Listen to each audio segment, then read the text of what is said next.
Well, here it is after its third incarnation.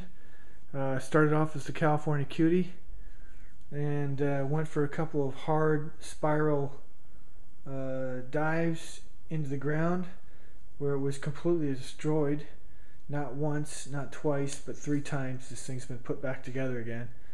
So I thought it fitting that it be renamed the Phoenix. And you know what? For having been destroyed, and I mean literally destroyed, probably, oh, I don't know, probably in about 15 or 20 different pieces. The foam was torn, ripped, the booms were shattered, the rear stabilizers were torn and ripped, horizontal stabilizers, vertical stabilizers, wings have been ripped in half, nacelles have been completely torn off, the nose cone completely crushed and bent and ripped and torn, and yet I just keep putting it back together again with lots of epoxy and lots of lightweight spackle, and then touching it up with some paint. And you know what? It looks pretty good from about 5 feet away.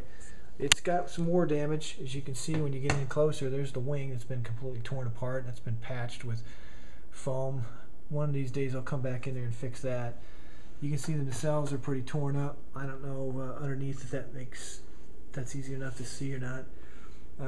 This center boom has been completely patched up, and lots and lots of lightweight spackle to smooth it back out, make it look good. Oh yeah, it's crushed and been smashed and crunched, and ailerons, elevators ripped off and torn off, and it's amazing that it looks as good as it does. But I am really happy with the way this thing goes back together again, and I can pretty much attribute it all to the fact that it's this super EPO foam, which just does not disintegrate very easily.